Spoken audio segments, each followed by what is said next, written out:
हम्म, हाँ अभी ठीक है। हम्म, तो तुम जब ओशोजन करती हो तो कौन कौन से स्प्रेड्स करती हो? मैम ऑशोजन में एक हमको लव मैरिज अरेंज मैरिज के लिए स्प्रेड सिखाया है। हम्म। और उसके अलावा एक पर्टिकुलर डे के लिए गाइडेंस निकालना सिखाया है। हाँ हाँ। और जैसे कंपैरिजन के लिए भी कंपैरिजन के लिए भी जैसे लव मैरिज अरेंज मैरिज जैसा ही सिखाया है। हमें क्वेश्चन पूछना है, जैसे फॉर एग्जांपल एक इंसान को फॉरेन सेटल होना है and he is having two option. तो उन दोनों का कौन सा ऑप्शन बेटर होगा ये देखने के लिए we will ask the cards, दोनों ऑप्शंस बताएंगे। एंड देन उसमें से ज्यादा अच्छी कार्ड्स जिसमें आएंगी वो ऑप्शन बताने को बोला। लाइक ग्रे कार्ड नहीं आना चाहिए और मेजर आर्काना कार्ड ज्यादा किसमें आए, ऐसे।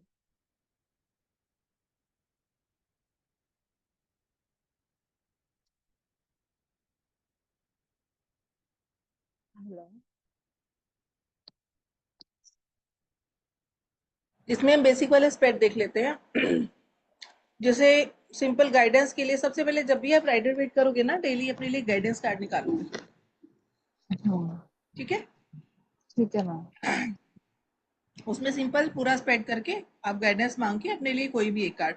अब एक चीज ध्यान रखना, मैं रिवर्स कार्ड्स नहीं करती हूँ ना करवाती हूँ। रिवर्स कार्ड का कोई मीनिंग होता नहीं है जनरली, और सब हमारी इंटेंशन पे डिपेंड करता है कि हमारी इंटेंशन क्या है। अगर आप रिवर्स कार्ड को नहीं कैलकुलेट करना चाहोगे तो वो रिवर्स कार्ड आपके लिए मैटर नहीं करेगा, रीडिंग भी वैसे ही आएगी।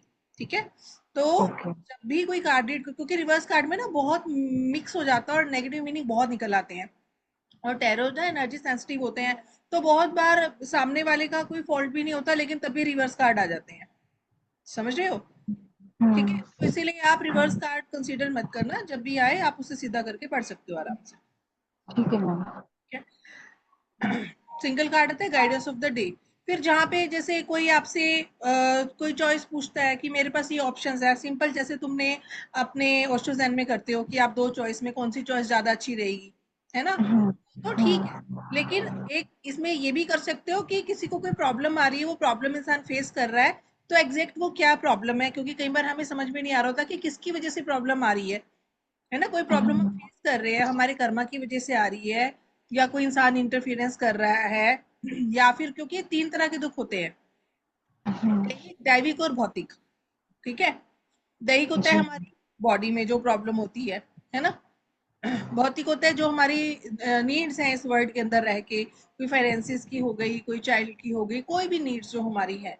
ठीक है। और दैविक होता है जो डिवाइन की साइड से हमें, जैसे हम कहते हैं कि मेरी ये विश नहीं पूरी हो रही, मतलब मेरे को स्पिरिचुअल बनना है, या मेरे को ये देवी के दर्शन चाहिए या देवता के दर्शन चाहिए, हो नहीं रहे हैं, या कोई दैविक कर्स होता है, किसी पे कुल देवी का कर्स होता है, उस तरह के है वो। इस तरह से हम कार्ड से ये चीजें देखने की कोशिश करते हैं कि इसको एग्जैक्टली exactly जो है वो क्या फील कर रहा है। जैसे टैरो में एक कार्ड है जिसमें ग्रेवयार्ड से सारे उठ रहे हैं। ठीक है। ग्रेवयार्ड। हाँ, जो कब्र होती है उसमें से उठ उठ रहे हैं लोग। ओके। जो प्रॉब्लम में मान लो वो आता है निकल के, तो आप समझ सकते हो कि आपके जो पूर्वज हैं कोई चले गए हैं, उसकी वजह से दुख आ रहा है ना? द हायरोफेंट का कार्ड आएगा तो समझ सकते हो कि जो प्रॉब्लम है इस इंसान को, कोई उसके गुरु का कर्स लगा हुआ है ना? एम्प्रेस का कार्ड आता है, समझ सकते हो किसी फीमेल का, कोई इन्फ्लुएंशियल फीमेल उसकी लाइफ में होगी, उसका कर्स। तो है ना, इस तरह से आप देख सकते हो कार्ड्स को कनेक्ट करके कि ये प्रॉब्लम है। और चॉइस टू जो कार्ड आएगा उसके अंदर होता है सॉल्यूशन, उसके अंदर क्या ओके। गाइडेंस हो रही है आपको। ठीक है। जब आप कार्ड्स पढ़ लोगे तो आपको एग्जैक्टली exactly पता चल जाएगा। दूसरा क्या होता है टू कार्ड में, डू एंड डोंट, क्या करना चाहिए क्या नहीं करना चाहिए। नहीं करना चाहिए। प्रॉब्लम सोल्यूशन, स्ट्रेंथ और वीकनेस, मेरी स्ट्रेंथ क्या है और मेरी वीकनेस क्या है। ठीक है। या मेरे लिए मान लो मेरी लाइफ में मेरी कोई फ्रेंड आई और मैं कार्ड से पूछूं कि वो लॉजिकल है या इमोशनल है, क्योंकि मुझे समझ में ही नहीं आ रहा कि वो इंसान कैसा है। ठीक है। कोई मेरे को एक्शन लेना है, मुझे अब लेना चाहिए या बाद में लेना चाहिए, ठीक है। अब इस साल मेरी कोई आपसे क्वेश्चन पूछने आते हैं कि इस साल मेरी ग्रोथ होगी कि नहीं होगी। अब इसमें आपका इंट्यूशन पे डिपेंड करता है, या तो आप सिंपल ए कार्ड निकाल दो या थ्री स्प्रेड निकाल दो, past present future simple easy spread होता है ये वाला, ग्रोथ और स्टेगनेंट, ठीक है। जहां पे आपको बिल्कुल क्लैरिटी चाहिए ना, वहां पे आप टू कार्ड निकाल सकते हो, ठीक है। ओके जहाँ मैम। पे आपको दो ऑप्शन में से एक ऑप्शन चुननी होगी, वहां पे दो कार्ड, उसमें से आप बेटर कार्ड देखो। कई बार ऐसा तो दोनों ही कार्ड बहुत अच्छे होते हैं, ठीक है। उसमें से आप देखोगे ज्यादा अच्छा, अब मान लो आपको दोनों ही कार्ड बहुत अच्छे लग रहे हैं, तो उसके ना नंबर पढ़ लो ऊपर, ठीक है, ओके। कि हाँ जिसका ज्यादा नंबर होगा वो कार्ड आपके लिए बेटर होगा, ओके। कई बार दोनों ही कार्ड बुरे आ जाते हैं, तो इसको समझ लो कि अभी उसका समय नहीं आया इस काम को करने का, इस क्वेश्चन को पूछने का, उसको 10-15 दिन के बाद फिर से बुला लो, ठीक है। मैम अभी जो आपने बोला वो मुझे समझ नहीं आया, कार्ड नंबर देख के हम कैसे डिसाइड कार्ड्स करें के कि नंबर साइन होते हैं ना, सही। जैसे मान लो दो कार्ड आ गए अच्छे वाले, ठीक है, अच्छे वाले कार्ड्स आ गए, एक लवर्स कार्ड आ गया, एक वर्ल्ड कार्ड आ गया, दोनों ही कार्ड अपने आप में बहुत अच्छे हैं, ठीक है। अब वर्ल्ड कार्ड का नंबर जो है वो ज्यादा है, लवर्स कार्ड का थोड़ा है ना, एक 15 नंबर है, एक शादी की नंबर है, ठीक है। इसका आपको टोटल नहीं करना, बस 15 और 21 देखना है मेजर अरकाना में, ओके। तो 21 नंबर वाला ज्यादा बेटर है, तो वर्ल्ड कार्ड के अकॉर्डिंग प्रिडिक्शन करोगे आप उसकी फिर, ठीक है। ओके मैम, जबकि लवर्स कार्ड जो है मेजर आर्काना कार्ड है, तब भी हम उसको नहीं चुनेंगे?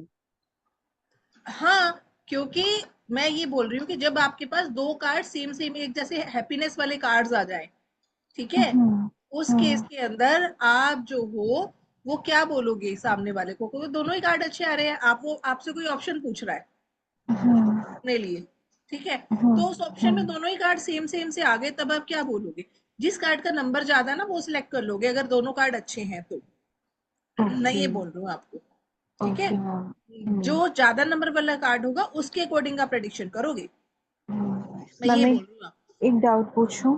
हाँ पूछो। मैम जैसे ओशोजन में हमको ये बताया था कि जहाँ पे मेजर आर्काना कार्ड ज्यादा आता है हाँ वो सेट चूज करना है। तो sometimes what I do is I feel like picking only one card for a हाँ हाँ। choice. तो मैं हम्म चॉइस ए के लिए एक कार्ड लेती हूँ, चॉइस बी के लिए दूसरा कार्ड निकालती हूँ। और हम्म। इसमें से जो मेजर अरकाना कार्ड होता है आई चूज दैट, मतलब तो वो सही नहीं है? वो सही है, जब आप बहुत सारे कार्ड निकाल रहे हो या पूरा का पूरा डेक ले रहे हो, उसके अंदर मेजर अरकाना कंसीडर करना चाहिए, ठीक है, वो ओके बात सही ओके। है। हाँ, ठीक है, लेकिन मोस्ट ऑफ द केसेस में जब हमें चॉइसेस लेनी होती हैं, जिस तरह से मैंने टू कार्ड बोला है, तो उसके अंदर सिर्फ मेजर अरकाना ही यूज करते हैं, माइनर डालते नहीं है उसमें, ओके ओके। ठीक है। और ये भी आपकी गाइडेंस पे डिपेंड करता है, अगर आपकी गाइडेंस कहते हैं कि नहीं पूरे डेक के साथ करो, तो पूरे डेक के साथ भी कर सकते हो, बट जनरली सिर्फ मेजर अरकाना से करते हैं इसको। Okay okay. और ये मैम सिर्फ मेजर आर्काना कहाँ यूज करना है, चॉइसेस मेक करने के लिए? चॉइसेस में, ओके पर्सनैलिटी एनालिसिस में किसी की। ओके। चॉइसेस हाँ, पर्सनालिटी। माइनर अरकाना से पर्सनैलिटी आप एनालाइज नहीं कर सकते, मेजर अरकाना को आप पर्सनैलिटी के लिए यूज करो। Okay okay ma'am. हम्म।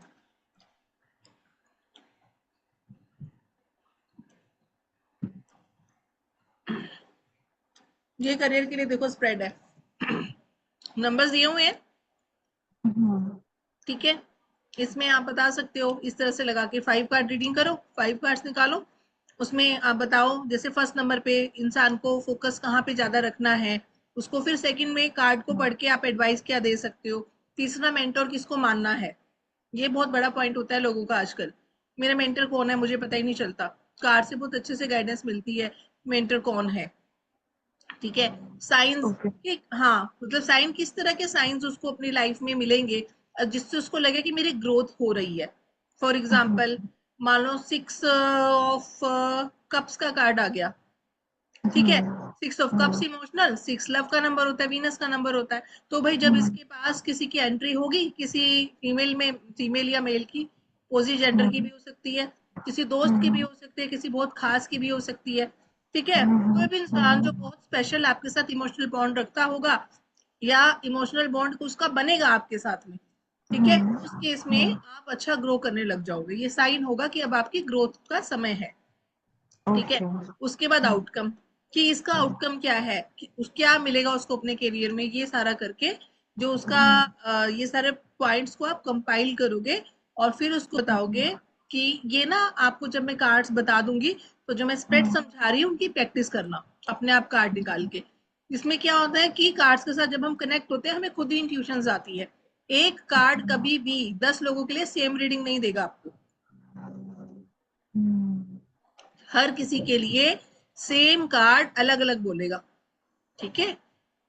ये आपका जब कनेक्शन होगा अपने आप आपको चीजें आएंगी, और आप तो वैसे ही बहुत इंट्यूटिव हो।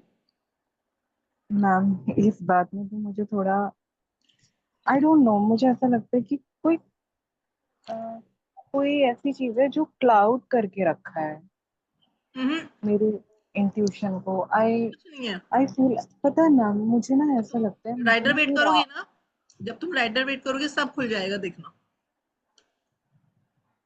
वो मुझे भी फील हुआ है ma'am. I do not know, शायद ऑशोजन सर ने एक अलग हम्म तरीके से सिखाया है, ये कारण है, मुझे समझ नहीं आ रहा क्या कारण है।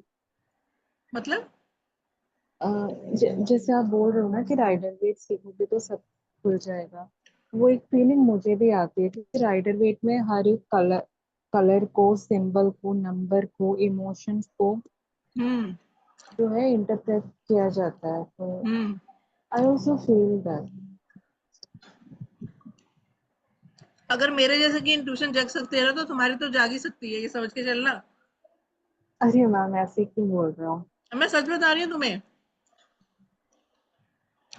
ठीक है। अगर, क्योंकि जब मैं कार्ड सीखती थी उस टाइम पे, ठीक है, करती भी थी रीडिंग्स, और रीडिंग देख के माइंड में जो आता था मैं वैसा ही बोल देती थी, और सब चीज जो जिसको जैसी बोली ना वो वैसी होती थी। ये बात पक्की है, कार्ड्स देख के ही बोलती थी। ऐसे थोड़ी मुझे दिमाग में आएगा, कार्ड देख के आपके मुंह से फट निकलेगा, पता है, और वो होगा। कार्ड्स आपसे कनेक्ट हो जाते हैं। मेरे को हम्म। क्या प्रॉब्लम है यहाँ पे, मैं कार्ड्स की रीडिंग करती क्यों नहीं हूँ, क्योंकि मेरे पास चाहे मैं कोई भी स्पेस यूज कर लूं, मेरा बेटा बहुत बहुत नॉटी है इन मामलों में, वो ना कार्ड्स उठा लेता है मेरे। हम्म। और अभी जब मैं यहाँ पे आई आई थी उसने मेरे कार्ड्स उठा लिए, मैं इसको मना कर रही हूँ मत उठा, मतलब उसका एक्जिमा हो गया था दोनों हाथों में, पीछे स्किन में, सिर्फ ओके। हाथों में था। तो मैं इस समझ गई कारण, है।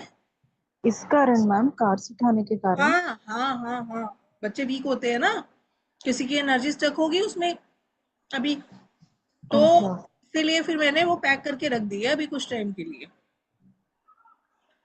कि बच्चे नहीं आसपास घूमने चाहिए इस चीज के। इवन कोई भी नहीं, ये जो लोग बोलते हैं ना कि हम कहीं भी कार्ड कर लेंगे, हम कुछ भी कर लेंगे, कोई फर्क नहीं पड़ता, बेड पे रीडिंग कर लेंगे, वो नहीं करना चाहिए। एनर्जी का एक अपना प्लेस होता है, मैंने तो खुद ही अपने हाथ सामने ही देख ही ली चीज की क्या हुआ। तो इसलिए मैं सबको रिकमेंड करती हूँ अलग से अपना स्पेस बनाओ, आपके स्पेस में आप आपके कार्ड्स को कोई और नहीं, मतलब देखेगा घर का, खास करके बच्चा, मतलब हाथ में लेके कार्ड छू के वो नहीं करना। ठीक है ना। बट मैम, जैसे मेरे घर पे स्पेस तो है, बट सामान ज्यादा होने के कारण मैं अपने रूम में अपने बेड पर ही रीडिंग करती हूँ। This is my fixed place. तुम्हारे घर बच्चे हैं? बच्चे नहीं है। नहीं है ना, तब कर लो। लेकिन वो फिक्स स्पेस एक बना के रखो एनर्जी का कि ये तुम्हारा प्लेस है बस। हाँ मैम फिक्स है, बट जैसे दैट आपने शुड कहा बी ना, बेड पे डेडिकेटेड नहीं स्पेस। करना चाहिए। नहीं, तुम एक अलग से टेबल ले लेना, आगे जाके एक टेबल, प्रॉपर टैरो टेबल लो, उस पर सेटअप करो, डेडिकेटेड स्पेस दो एनर्जी को एक। Okay ma'am. ठीक है, वो जरूरी है। हम्म। ये है हमारे प्लैनेट्स का स्प्रेड होता है। ये आपके जो प्लैनेट्स हैं आपको कैसा इफेक्ट दे रहे हैं वो इस स्प्रेड से आप बड़े आराम से जान सकते हो। जैसे ये नंबर 1 है, ठीक है। नंबर 1 वाला कार्ड जो है वो ये बताता है कि आप कैसे हो, जैसे हमारा लग्न, ये लगा लो, यस मैम। हम कैसा है, बस अपना ओवरऑल सेल्फ। ठीक है। उसके बाद जो इम्पोर्टेंट है ना हमारे लिए, अब यहाँ पे आप कोई भी प्लेनेट ले सकते हो, ऐसा कुछ नहीं है कि, मतलब मैंने यहाँ पे मून लिखा तो आप मून ही लोगे, आप यहाँ पे सन भी ले सकते हो। ठीक है। ओके। मून यहाँ पे ज्यादा इसलिए लिए कि ये जो कार्ड्स है ना ये इमोशनल सेल्फ से ज्यादा कनेक्ट होते हैं, और मून जो है वो हमारी इमोशनल सेल्फ है। इसी के बेसिस पे हमारे पूरे जो प्लैनेट्स का रिस्पॉन्स, मतलब हम कैसे ले रहे हैं उस सिचुएशन को, अपने मन से कैसे देख रहे हैं, इसलिए यहाँ पे मून लिया हुआ है। आपका जो मन करे आप वो ले सकते हो। ठीक है, बट एग्जैक्ट वे मून ही लेने का होता है। मून से जो कार्ड निकला है और फिर उसका आउटकम कि ये कार्ड निकला है, ये इसको क्या दे रहा है, पूरा का पूरा सिचुएशन का। ठीक है, जैसे फिर यहाँ पे मरकरी आ गया, फिर वीनस आ गया, फिर ये आ गया, फिर ये आ गया, फिर ये आ गया, फिर ये पूरा आउटकम, पूरी पूरे ये प्लेनेट है, ये मिल के इसको क्या दे रहे हैं। अब इसके अंदर आप चेंज ला सकते हो कैसे, जैसे आपने एक ओवरऑल सेल्फ देख लिया अपना, यहाँ पे आप प्लेनेट वाइज, कोई जरूरी नहीं है कि ऐसे ही सजाओगे आप कार्ड्स। ठीक है, सबसे पहले उसका जो लग्न देख लो, फिर उसका मून देख लो, मून और मून का आउटकम, फिर सन, सन का आउटकम। ठीक है, अब या फिर आप घर वाइज चल लो, जैसे कि हमारा पहला घर जो है वो लग्न होता है, दूसरा घर काल पुरुष में चलना है। काल पुरुष पता है क्या होता है? मैम जो वैदिक कुंडली है वही ना? देखो मैं बताती हूँ, बहुत अच्छा रिजल्ट आते हैं इसके, मैंने मतलब कुछ चार्ट्स मैंने ऐसे रीड किए हैं। व्हाइट बोर्ड कहाँ है भाई?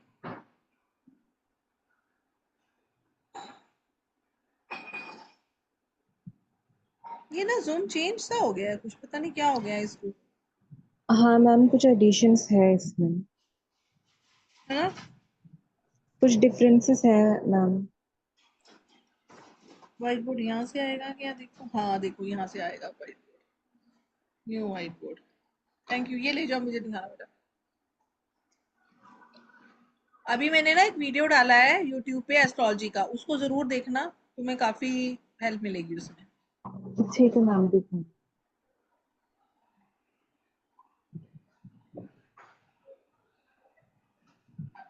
किसका फोन आ रहा है बेटा? चेक करो।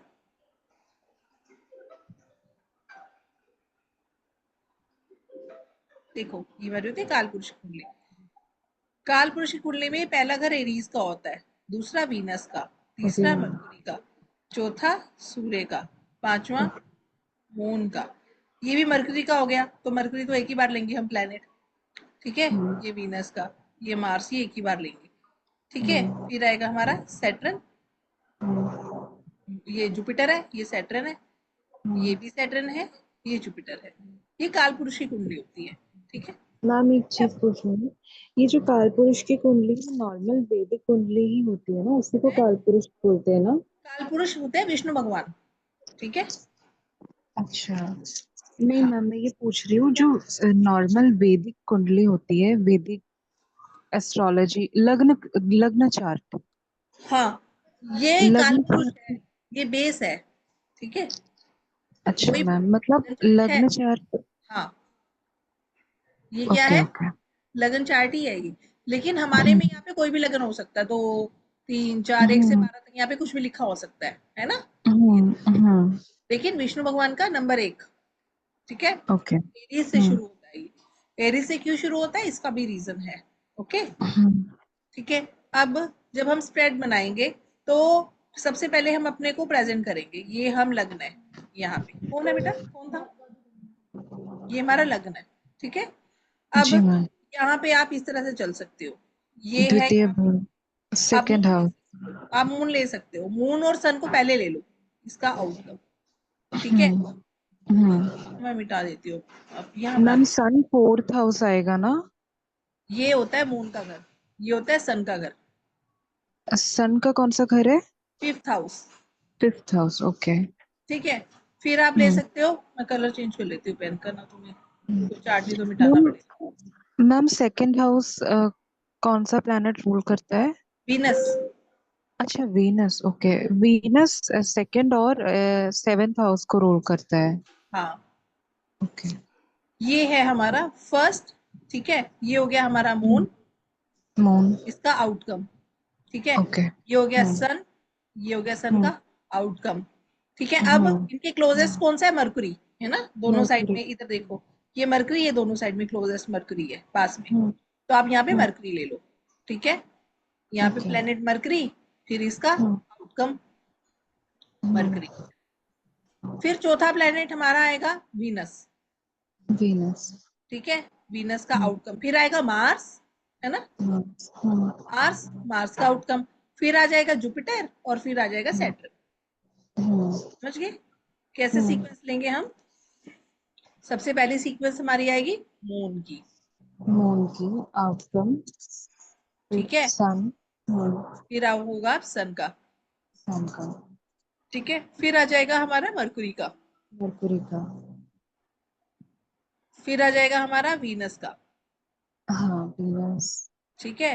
फिर आ जाएगा हमारा मार्स का, मार्स, फिर आएगा जुपिटर, जुपिटर, और फिर आ जाएगा इसके बाद हमारा शनि, सैटर्न, ठीक है। इसी सीक्वेंस में आप अपना स्प्रेड कर सकते हो। राहु केतु लेना चाहते हो आप राहु केतु सेपरेट ले सकते हो। राहु केतु को इसके अंदर प्लेस नहीं दिया हो क्योंकि वो छाया ग्रह है वैसे भी, ठीक है। हाँ, तो इनको आप देखना चाहते हो तो अलग से स्प्रेड में आप 2 कार्ड लास्ट में अलग से निकाल दो, राहु केतु और राहु, ठीक है। अब एक चीज बताती हूँ, सेकंड हाउस को भी मारक बोलते हैं और सेवंथ को भी मारक बोलते हैं, पता है ये? जी, जी मैम। क्यों बोलते हैं ये पता है? मैम, जब इस घर की दशा आती है तो हमें मरण तुल्य कष्ट होता पर है। क्यों सेकंड और सेवन, क्यों बाकी घर क्यों नहीं? मैम, जो सेवेंथ हाउस है वो बिजनेस और partner partner no no marriage no, से ये रिलेटेड ये है। तो सिंपल कॉज है, इसको छोड़ो, ये सारे यही बोलते हैं। देखो, जो सारे ग्रह है ना हमारे उसमें अपने एक्सिस पे ना क्लॉकवाइज घूम रहे हैं, अपने एक्सिस ओके। पे, ऐसे जी। अपने एक्सिस पे, ठीक है। लेकिन एक हम्म। वीनस ऐसा प्लैनेट है जो अपने एक्सिस पे एंटी क्लॉकवाइज घूम रहा है, चक्कर तो ओ सही काट यस रहा है मैम। लेकिन वो एंटी हाँ क्लॉकवाइज हाँ। घूम के काट रहा है, यस यस मैम। ठीक है। दूसरा, Venus is most powerful planet, why? क्योंकि मृत संजीवनी सिर्फ वीनस को आती है। किसने दी ओके। थी मृत संजीवनी? शुक्राचार्य जी ने तो दी थी। शुक्राचार्य जी, जी ये जी। शुक्र शुक्राचार्य तो है मृत संजीवनी, जो काल को भी पलट के रख दे, जो काल को ओ, भी खत्म कर दे। इसीलिए इसको मारक भाव बोला गया है, क्योंकि बहुत स्ट्रॉन्ग इम्पैक्ट होता है इन दोनों घरों का। क्योंकि शुक्राचार्य जी ने ये चीज जो दी थी ये किसी को नहीं आती, ये बहुत पावरफुल थी। और ये काल को मारक, है ना, मारना, ठीक है। काल को भी इन्होंने साइड कर दिया कि भाई तूने अपना काम कर लिया, मैं अपना काम करूंगा, ओके। ठीक है। हम्म। तो ये तो मैम वैसे तो पॉजिटिव होता है कि ये कुछ घर नेगेटिव में आपकी रिस्पॉन्सिबिलिटीज एक्स्ट्रा बढ़ जाती हैं जब आपके पास कुछ एक्स्ट्रा होता है, कोई स्पेशल विद्या होती है, कोई स्पेशल ज्ञान होता है, तो आपकी जिम्मेदारी बढ़ जाती है ना। जी मैम। सेकंड हाउस फैमिली का होता है, सेवंथ हाउस पार्टनर का होता है, पार्टनर का होता है। ठीक है। यहाँ पे जी। आपकी रिस्पॉन्सिबिलिटीज बढ़ जाती हैं। यहाँ पे कोई भी प्लेनेट होता है वो ओवर रिस्पॉन्सिबल हो जाता है, क्योंकि उसका वीनस से कनेक्ट हो जाता है और वीनस से के जो क्वालिटीज है वो उसमें आती हैं, ठीक है। अब वो पॉजिटिव पढ़ेंगी नेगेटिव पढ़ेंगी वो डिपेंड करता है चार्ट को देख के, ठीक है। Okay ma'am. इसीलिए यहाँ पे आपको ओवर कॉन्शियस रहना पड़ता है। जैसे कि अब मेरा सेकंड हाउस फैमिली का है, यहाँ पे मेलिफिक प्लेनेट बैठा है, मुझे पता है कि यहाँ मेलिफिक है, ठीक है। अब मैं अब रात को क्लब जा रही हूँ, नशे करके घर आ रही हूँ, तो मेरे फैमिली वाले मुझे मारेंगे ना कि क्या करके आ रही है, जी। फैमिली लाइफ खराब होएगी ना। हम्म। इसीलिए इनको मालिक बोला गया कि आप यहाँ पे एक, जिसको बोलते हैं ना कि एक एक हमारा ट्रेडिशन होता है, या फिर मतलब आपका जो वे ऑफ लिविंग होता है, इससे बाहर जाके नहीं रह सकते इसमें। आपको यहाँ पे एक अपना पूरा फैमिली इन्वायरमेंट के अकॉर्डिंग रहना पड़ता है, नहीं तो सब कुछ डिस्ट्रॉय हो जाता है। इसीलिए मारक होते हैं ये भाव। और दूसरा वही कि यहाँ पे आपकी रिस्पॉन्सिबिलिटी है, इन दो घरों की रिस्पॉन्सिबिलिटी सबसे ज्यादा है, इसलिए इनको मारक बोलते हैं। मैम, अगर यहाँ पे कोई सॉफ्ट प्लैनेट बैठा है तो भी रीडिंग ऐसी आएगी। क्या हो? जैसे कोई सॉफ्ट प्लैनेट बैठा कुछ है भी, वो जैसे। भी मारक मारक की भावना अदा, मारक का रोल अदा करेगा। इन घरों में कोई भी प्लेनेट आएगा तो वो मारक का रोल अदा करेगा। अपनी दशा अंतरदशा में आपको उस प्लेनेट के लिए ओवर कॉन्शियस होना पड़ेगा, अदरवाइज ओके। वो आपको प्रॉब्लम दे देगा। जैसे यहाँ पे सूर्य है, बस कईयों के बहुत सारे होते हैं तो देखना पड़ता है कौन सा प्लेनेट स्ट्रांग है। मान लो किसी के यहाँ पे सन बैठा है, सन की दशा अंतरदशा अगर आ गई उस इंसान की, तो ये एक्टिव हो गया घर उसका। अब जब ये घर एक्टिव हुआ है तो उसको सन के जैसा बनना पड़ेगा, उसको डिसिप्लिन बनना पड़ेगा, नहीं बनेगा तो उसको हार्ट प्रॉब्लम हो जाएगी। ओके ओके, एंड दूसरों से एक्सपेक्ट करने के बजाय गिवर बनना पड़ेगा, आवाज कम आ देना रही है, तेज पड़ेगा। बोलो। मैम ये कह रही हूँ, और उस दौरान दूसरों से एक्सपेक्ट करने की जगह उन्हें प्रोवाइड करने की कोशिश देना करनी होगा। चाहिए। हाँ, ठीक है। उस टाइम में उसको हम्म पॉजिटिव भी मिलेगा और नेगेटिव भी। हर एक प्लेनेट दो तरह के इम्पैक्ट देता है। पहला हम्म इम्पैक्ट वो देता है, पहला जो मेलेफिक होते हैं ना, ठीक है, वो दो तरह हम्म से इफेक्ट करते हैं। एक तो वो लिविंग और नॉन लिविंग, उनके दो सिग्निफिकेंस होते हैं। जो मेलेफिक हम्म। होते हैं ना, वो नॉन लिविंग सिग्निफिकेंस को बढ़ाते हैं और लिविंग को कम कर देते हैं। ठीक है। जो मैलेफिक होता है वो नॉन लिविंग सिग्निफिकेंस को बढ़ाता है, मतलब मैं। मतलब कि शनि आ गया, जी कहीं ना कहीं उसका अगर मेरे सेकंड हाउस से पैसे वाले घर से रिलेशन बन गया, जी। तो पैसा तो दे देगा मेरे को, लेकिन शनि हम्म। विरक्ति है, आइसोलेशन है, मेरी फैमिली से मेरे को तोड़ के रख देगा, अलग कर देगा। Okay okay. ऐसे। ठीक है। तो मैम नॉन लिविंग माने क्या होता है? Non living health. से आपने क्या मीन लिविंग किया? होती है हमारी हेल्थ, हमारे रिलेशन, दैट इज लिविंग।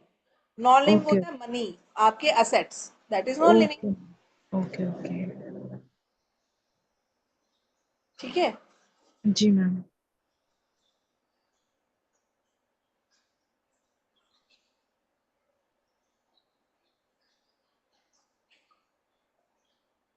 अब आते हैं हम अपनी, कहाँ गई प्रेजेंटेशन, कहाँ गई मेरी अब?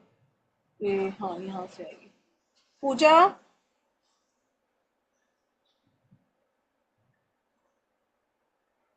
हाँ जी मैम। पूजा अमित जैन है ना? हाँ जी हाँ जी। Okay okay. अब स्क्रीन कहाँ से आएगी भाई? ये तो जूम सारा ही चेंज हो गया, पता भी नहीं चल रहा मुझे। हम्म। स्टार्ट। यहाँ से तो प्रेजेंटेशन शेयर नहीं हो रहा है। हम्म,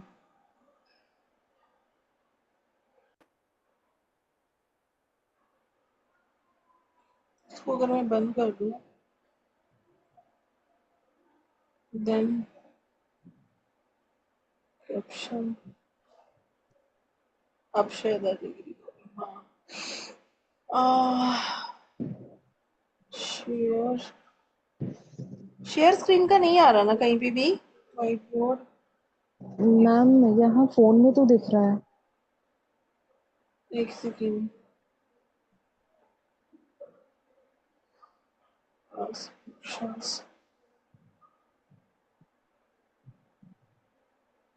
तो मुझे चाहिए ही नहीं ना, मुझे तो प्रेजेंटेशन शेयर करना है। एक मिनट में देखती हूँ उसको खोल के।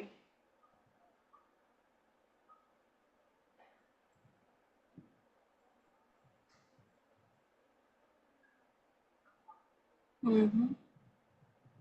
ये पेज आ गया प्रेजेंटेशन वाला, क्या चक्कर है इसमें? एक मिनट, यहाँ से आएगा शायद स्क्रीन। हाँ। अरे यस मैम, खुल रहा है, खुल गया। आ गया आ गया आ गया, स्क्रीन आ गई।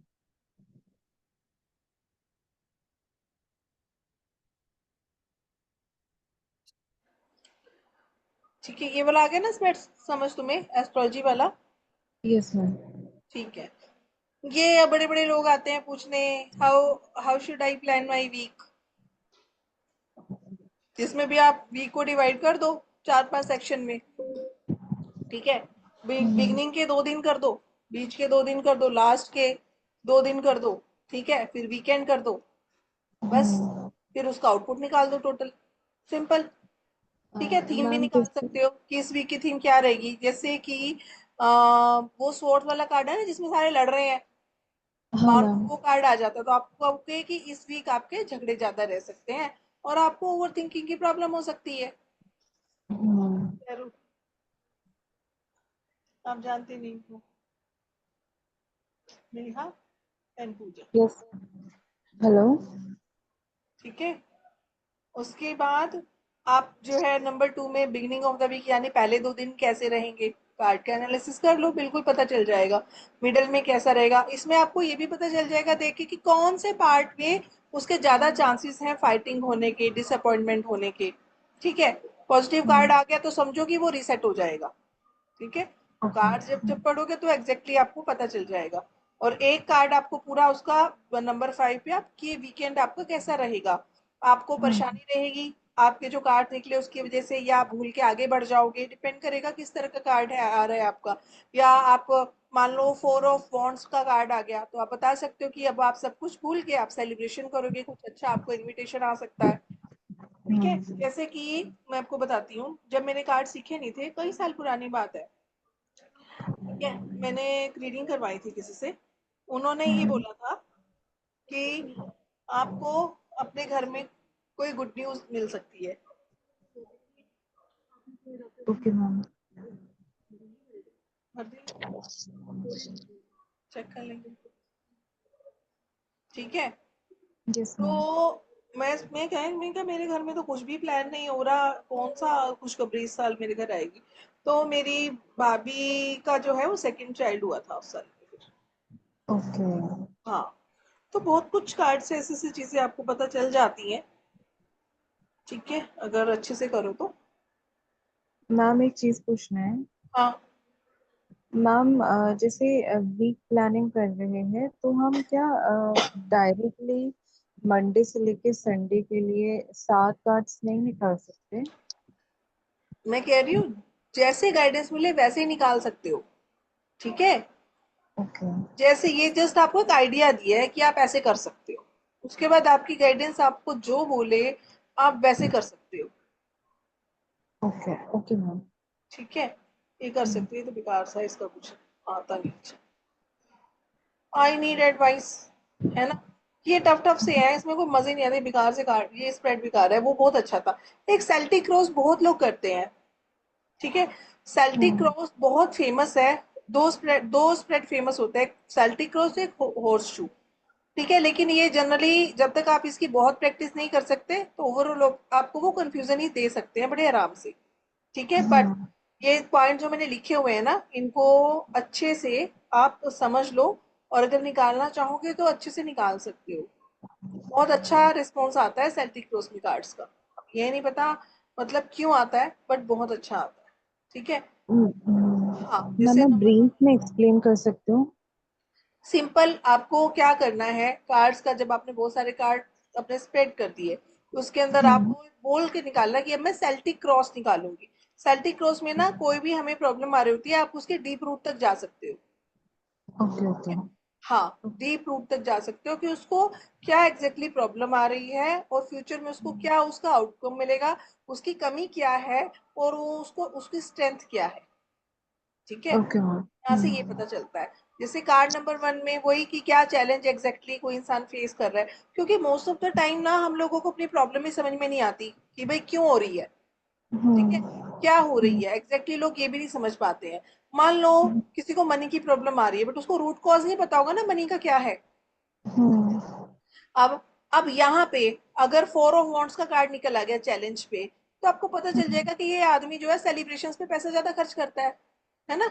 ये इसका चैलेंज है, फाइनेंशियल इशू इसलिए आ रहा है, ठीक है। नंबर 2 आपका सिचुएशन कार्ड आएगा कि अभी इस इंसान को एग्जैक्टली सिचुएशन क्या बनी हुई है, इसके आसपास क्या चल रहा है, ठीक है।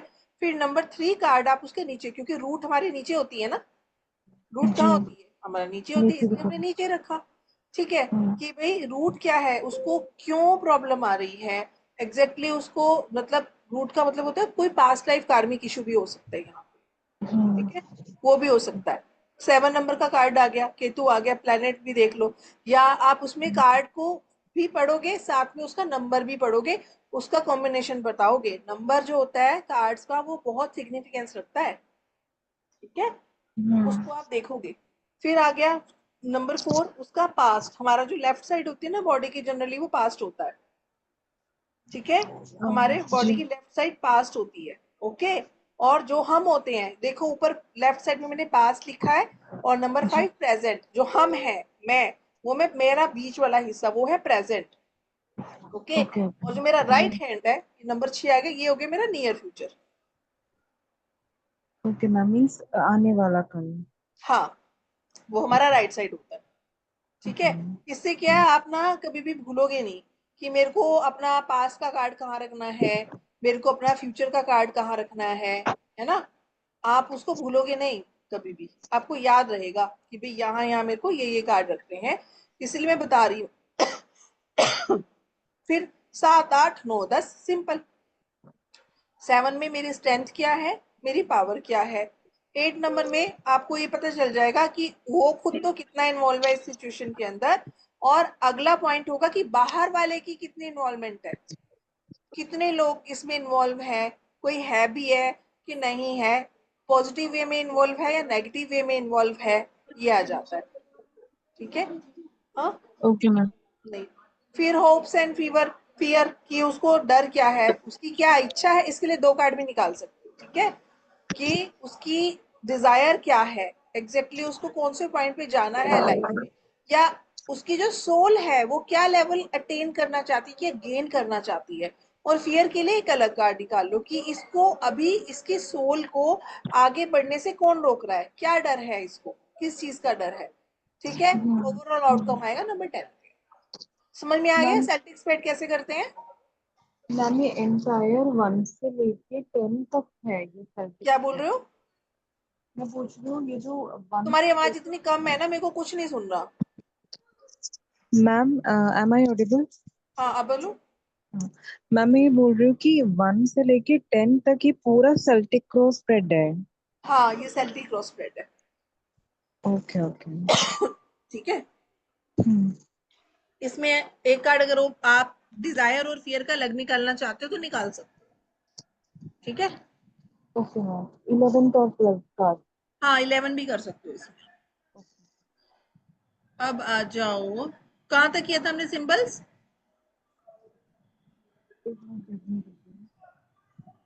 हम्म, हमने सिंबल्स 8 तक किया था, बोट तक किया था। वोट, जी। एक सेकेंड।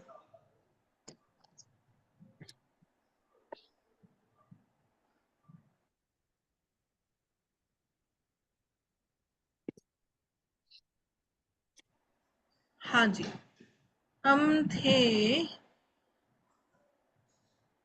बोट। ओके, ब्रिक्स पे आए थे नहीं ना। नहीं मैम, ब्रिक्स तो नहीं आया था। ओके ओके ओके, जहाँ पे ब्रिक आ जाती है, वॉल आ जाती है, वहां पे हमें ऐसा लगता है वॉल क्यों बनाते हैं हम, बाउंड्री बनाते हैं ना घर की वॉल से। हम्म। तो यहाँ पे ये रिप्रेजेंट करते हैं बाउंड्री को, कि आपकी जो थिंकिंग है वो और ज्यादा आगे जा सकती है, बट बाउंड्री की वजह से वो रुक सी गई है। ठीक है, तो हमें क्या, जब भी ये ब्रिक्स आती है तो हमें मैसेज देती है कि हमें अपनी एनर्जी, अपना थॉट प्रोसेस, या जो सिचुएशन आपकी चल रही है वहां पे स्टेगनेंट नहीं होना, स्टक नहीं होना, उस चीज को चलते रहने देना है। ठीक है, हाँ हाँ। रुकना नहीं है, मूव ऑन करना है। जहाँ पे ब्रिज, ब्रिज क्या करता है, 2 जगहों को कनेक्ट करता जी। है ना, कि जब हम नदी से पार नहीं जा पाते तो हम ब्रिज बना लेते हैं। तो आपको हाँ। बताते हैं कि कुछ चीज ऐसी आ, मतलब हो रही है आपके साथ में कि आप एक स्टेज से दूसरी में ट्रांजिशन की प्रोसेस चल रही होती है।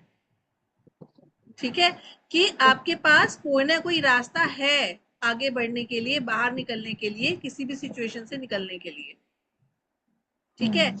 और हाँ, कि आप जो वो एक फेज से दूसरे फेज में जा रहे हो, 5 ऑफ कप्स में ब्रिज आता है। ठीक है, जिससे वो बता रहा है कि आप एक स्टेज से दूसरी स्टेज की तरफ जा रहे हो, आपके पास ऑप्शन अवेलेबल है। हाँ। बुल, बुल जो है वो पावर, रॉयलिटी, स्टेबिलिटी, है ना, एक जोश। बुल क्या करता है, सिंग मारता हाँ। है ना। तो जी। जिसका बुल का सिंबल जब भी चार्ट में आता है, तो ये समझ लेना कि ये इंसान जो है बहुत ही पेशेंस और परसिस्टेंस वाला है, लेकिन कब तक, जब तक इसको छेड़ा ना जाए। हम्म। ठीक है, और जब छेड़ देते हो तो वो आपको मारता भी है, उस तरह का होता है, बहुत ही पेशेंस होता है, बहुत हार्ड वर्क का सिंबल होता है ये, स्टेबिलिटी का, रॉयलिटी का, हार्ड वर्क का। और एक चीज और याद रखना, जो नंदी है, शिव की जो जी सवारी हाँ। है ना, जी। वो नंदी भी है। हम्म। तो ये भी कह सकते हो कि शिव से कनेक्शन हो सकता है जिस इंसान के इस तरह के कार्ड निकलते हैं जिसमें बुल हो। ठीक है, मैम, हाँ जी, मैम ये जो बुल है वो थोड़ा रिजिड भी है ना? बिल्कुल होता है रिजिड, स्टबॉर्न होते हैं, इनको बनाना जो है ना बहुत मुश्किल होता है किसी भी चीज के लिए। जहाँ पे फंस जाए ना, जहाँ पे इनका मतलब कहते हैं गरारी अटक गई, तो वो अटक गई, फिर इनको आप बदल नहीं सकते हो। चेंज के लिए फिक्स साइन है ना, वैसे भी Taurus is a fix sign, है जी। ना। तो फिक्स साइन जो है ना हम्म। वो अडेप्टेबल नहीं होते चेंजेस के लिए। वो हम्म। जैसा इन लोगों को घर में ही रहना पसंद होता है, बाहर भी नहीं जाते ये लोग। फैमिली से हम्म। काफी अटैचमेंट होता है बुल बुल बुल जिनका साइन होता है ना। ठीक है। हम्म। हाँ। और मैम मैंने ये सुना, हाँ, और टॉरस जो है वो वीनस से भी कनेक्टेड है, तो क्या यहाँ पे बुल क्या को भी क्या हम वीनस से, नहीं सुनाई दे रहा मुझे। जैसे टॉरस वीनस से कनेक्टेड है, तो क्या वैसे ही हम बुल को भी वीनस से कनेक्ट कर सकते हैं? बुल को भी, ये तो नहीं, वीनस से क्यों कनेक्ट करेंगे उसको, ये तो सिर्फ राशि का इंसिग्निया है बस, राशि का सिंबल है। ठीक है। अच्छा अच्छा। हाँ, ये राशि का सिंबल है भी, हमने टॉरस को ये सिंबल दे दिया कि वो इस तरह के होते हैं। Okay okay. हाँ। बस इतना होता है कि उसमें ओके ये वाले ट्रेड्स होते हैं। ओके। हाँ, बाकी तो टॉरस बहुत कुछ होता है, लेकिन ये 100% जो है आप नहीं इसमें कार्ड्स के अंदर पूरा नहीं लगा पाओगे, क्योंकि बड़े सारे चीजें होती है कार्ड के अंदर। हम्म। ठीक है। टॉरस इज रिसोर्सेज ऑल्सो, जिसका ये कार्ड है, आप ये भी सोच सकते हो कि ये इंसान जो है वो रिसोर्सफुल है। ठीक है, जहां हम्म। पे ये इंसान रहेगा वहां पे रिसोर्सेज रहेंगे। हम्म। जहां पे ये इंसान रहेगा जिसका आपने कार्ड निकाला है ना, तो वहां पे हम्म। ऐसा है कि वहां पे कमी नहीं होती किसी चीज की। टॉरस हम्म। साइन बहुत ही सबसे अच्छा जो साइन है ना इन द होल अपना जॉडिक सिस्टम, उसमें टॉरस को माना हम्म। जाता है। ओके। हम्म। क्योंकि मैम इनके पास स्टेबिलिटी भी है, और शायद फाइनेंशियल फाइनेंशियल स्टेबिलिटी भी है ना मैम इनके पास। हाँ, फाइनेंसिस क्यों, क्योंकि ये धन योग बन गया ना नेचुरल। टॉरस लगन क्यों, काल पुरुष में टॉरस लगन कौन सा है, टॉरस राशि काल पुरुष में कहाँ पड़ती है। मैम ये तो मुझे नहीं। लो ना, अभी बताती हूँ ये चीजें तो आपके हमेशा।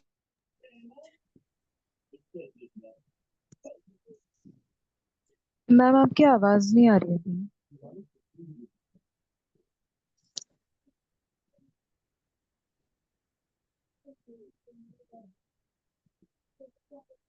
मैं कह रही हूँ ये करते चलो साथ की साथ चीजें। ठीक है मैम। मैम आप कुछ बोल रहे थे, आपकी आवाज बीच में कट गई थी आई थिंक। मैं ये बोल रही हूँ कि धनयोग कैसे बनता है, टॉरस धनयोग कैसे है टॉरस में, बताओ, टॉरस लगन धनयोग लेके कैसे पैदा होते हैं, बताओ। मैम ये तो नहीं पता मुझे, इतना बता तुमने डिटेल। एस्ट्रोलॉजी की है ना या नहीं की, अब कर रही हूँ मैम, बस तो आपको ये सिंपल चीज अभी जैसे तक नहीं पता चली। नहीं, द्वितीय भाव जो है धन भाव होता है, ये सीखना है। देखो, कहाँ से, यार ये ना जूम वाले ने बिना पूछे बदल दिया सब कुछ। ये लो, न्यू व्हाइट बोर्ड, ठीक है। देखो,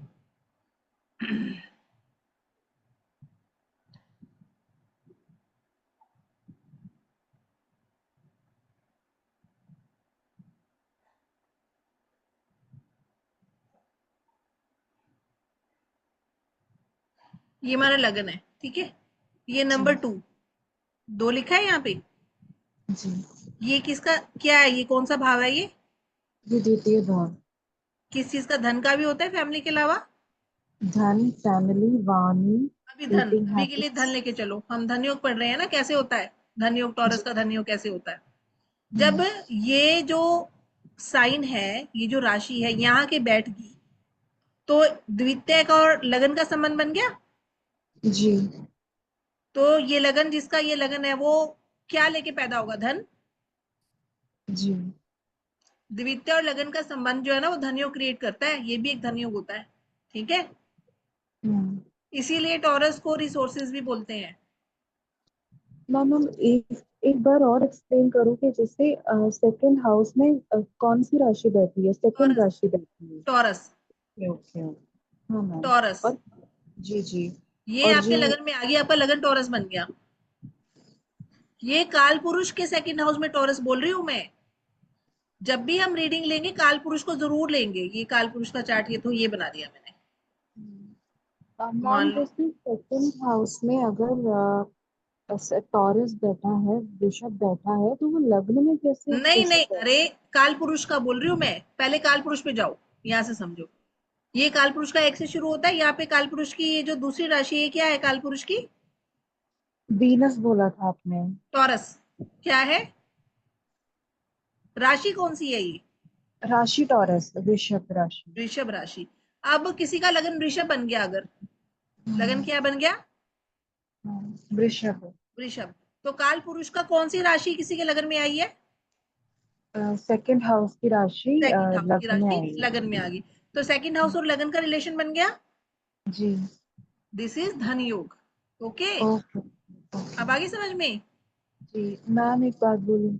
हाँ जी। मैम मैंने अभी कालपुरुष की कुंडली के बारे में पढ़ा नहीं है, यही मैं आपसे पूछ रही थी कि कालपुरुष और लग्न कुंडली एक ही होती है कि नहीं। काल पुरुष और लगन कुंडली एक ही होती है। हमारे लगन बदलते रहते हैं, काल पुरुष का एक ही लगन है। अच्छा अच्छा, समझ गई मैम। वो फिक्स एरीज होता लगन एक राशि का है जो एरी। बेस है, आप उसको कितनी मर्जी घुमा दो कोई भी चीज, लेकिन बेस तो वही है ना उस चीज का, कि 1 से लेके 12 तक सीक्वेंस में चल रहा है ना। काल पुरुष किसी भी राशि से थोड़ी राइजिंग हो जाएगा। काल समझ पुरुष गई मैम। नंबर 1 राशि से राइजिंग होता है, जो है एरीज। हम्म। ठीक है। और ये विष्णु इसीलिए भगवान एरीज की को कुंडली है। हमारा जो है वो संज्ञा किसकी है? हमारा जो मेनली फेस होता है वो वहीं से देखते हैं, खास जी। करके माथा। जी फेज। हाँ। ठीक है। जी मैम, और ये कालपुरुष की कुंडली, कालपुरुष जो है विष्णु भगवान यानी विष्णु काल भगवान पुरुष की कुंडली बेस है। होता है नेहा। जब अगर आपने काल पुरुष की कुंडली नहीं की तो एस्ट्रोलॉजी फेक है। अरे मैम बस ठीक। स्टार्ट ही किया है अभी। मैं बता रही हूँ, काल पुरुष जो है वो बेस है। काल पुरुष की कुंडली से ही आप कितने योगास क्रिएट कर सकते हो, देख सकते हो चार्ट के अंदर कि किसका कैसे कैसे क्या रिलेशन, और वो मैक्सिमम इफेक्ट करते हैं, क्योंकि हम हम्म। सब जो है वो हम्म। उसी की पैदाइश है। हम्म। ठीक है।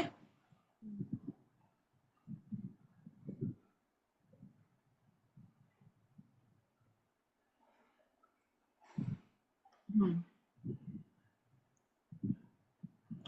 बटरफ्लाई, बटरफ्लाई को जनरली तो बोलते हैं कि जो जो सबसे पहले ना एक कोकून होता है ना, वो कोकून से वो निकलते हैं, उसके पंख बनते हैं और बटरफ्लाई बन जाते हैं। तो बहुत ट्रांसफॉर्मेशन होती है हम्म। बटरफ्लाई बनने के लिए। तो जब भी किसी के पास ये आता है तो आप सोच सकते हो कि कोई ना कोई चेंज इसकी लाइफ में है, कोई ना कोई ट्रांसफॉर्मेशन इसकी लाइफ में है। लेकिन वो ट्रांसफॉर्मेशन उसके अच्छे के लिए है, क्योंकि बटरफ्लाई बहुत सुंदर लगती है देखने में। हम्म। ठीक है। तो बोल सकते हैं हम कि ट्रांसफॉर्मेशन आपके कार्ड्स में है, कोई ना कोई चेंज आपकी लाइफ में आएगा, लेकिन वो अच्छे के लिए होगा। हो सकता है वो पेनफुल हो आपके लिए, बट फिर पेनफुल भी हो। वो एट द एंड आपको एक गुड थिंग देगा। और एक चीज और होती है, बटरफ्लाईज आती है तो वो एंजेलिक प्रेजेंस दिखाती है। किसी इंसान के आसपास अगर बटरफ्लाईज आती है, किसी को बटरफ्लाईज बहुत दिखती हैं, तो वो एंजल्स होते हैं जो उसके आसपास आते हैं। हम्म। ठीक है। और मैम आपने एक बार ये भी बताया था कि जो हाँ। बटरफ्लाईज होती है ये फ्लटरिंग है, तो हो सकता है जो एनर्जी है वो अनस्टेबल हो। हाँ बिल्कुल हो सकता है कि एनर्जी अनस्टेबल हो, बिल्कुल हो सकता है ये। ठीक है। नेक्स्ट आता है ये जो कुंडलिनी का सिंबल होता है, दो स्नेक्स इंटरलॉक्ड होते हैं। ठीक है। साथ में फेदर्स भी हैं। ठीक है। तो यहाँ पे ये बहुत चीजों में, क्योंकि इसके अंदर दो स्नेक है तो वो ड्युअलिटी को भी दिखाता है। ठीक है। ड्युअलिटी, द्वैत, कि इंसान का डबल माइंड हो सकता है इस टाइम पे, दो तरह से सोच सकता है। ये कॉस्मिक एनर्जी, क्योंकि कुंडलिनी का साइन है, कॉस्मिक एनर्जी को भी दिखाता है ये। ठीक है। ये कोई पार्टनरशिप भी दिखा सकता है आपकी, क्योंकि दो स्नेक है। तो हो सकता है कि आपकी ये ईड़ा और पिंगला उसका बैलेंस भी दिखाता है। ठीक है। और जब जी। ये मिल जाती है तो हमारी सुषुम्ना रेज होती है, तो बैलेंस जी। बनता है इंसान का। तो ये दिखाता है कि इंसान को बैलेंस की जरूरत है या बन गया है, डिपेंडिंग अपॉन द कार्ड कि वो किस तरह का कार्ड है। ऐसे केस में आपको ये भी बोल सकते हो कि रूट चक्र की हीलिंग की जरूरत है, क्योंकि ये रूट पे प्रेजेंट होती है। ठीक है। और यहाँ पे आपको काफी कुछ नया मिलता है। अगर ये आपको सिंबल दिखता है तो इंसान की लाइफ में काफी कुछ अच्छा और नया होने वाला होता है। पार्टनरशिप्स को भी दिखाता है। ठीक है। कुछ अच्छा ही होना होता है, क्योंकि कुंडलिनी एनर्जी जो है ना वो एक अच्छी चीज को दिखाती है। लेकिन यहाँ पे भी आपको अच्छी चीजें गेन करने के लिए साधना करनी पड़ेगी। ठीक है। बिना साधना, साधना कैसे करनी पड़ेगी? आपको अपने ईड और पिंगला बैलेंस करनी पड़ेगी। ठीक है, इसको ऐसे भी बोल सकते हो कि सन एंड मून बैलेंस करना पड़ेगा।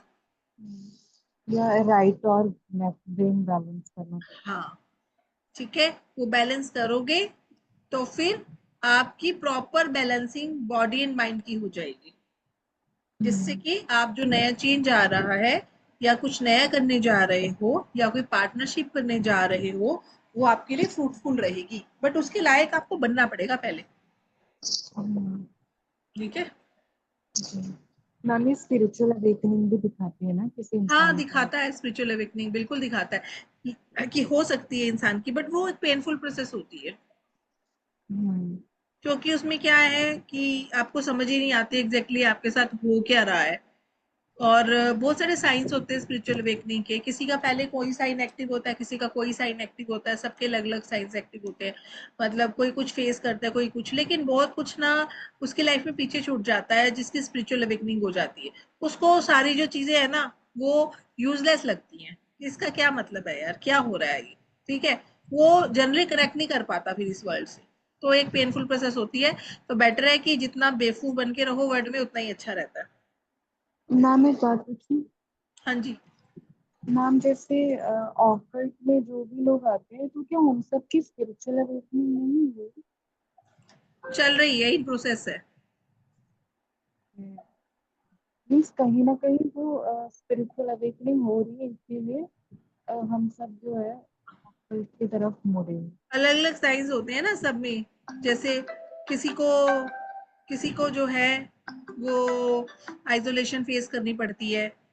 ठीक है। हाँ, किसी को जो है वो ब्लड विजन हो जाती है किसी किसी की। क्या ठीक है, बोला मैम? ब्लड? ब्लड विजन, धुंधला दिखने लगता है। किसी को ब्रीदिंग प्रॉब्लम शुरू हो जाती है, क्योंकि वो एनर्जी चेंज हो रही होती है ना इंसान की। तो कोई फटीग रहता है, बॉडी थकी रहती है, कोई वेट गेन कर जाता है, बहुत अलग अलग तरह से ये चलती है। हम्म,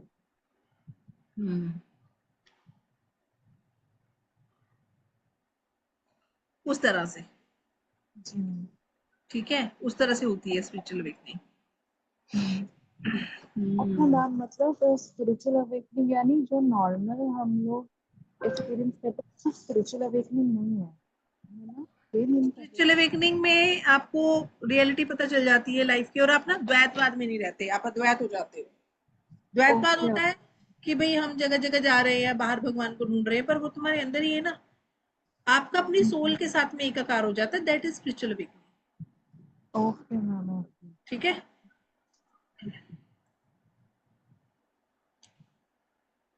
ना, हो गया, इतना ही करते हैं आज हम। ठीक है, जी।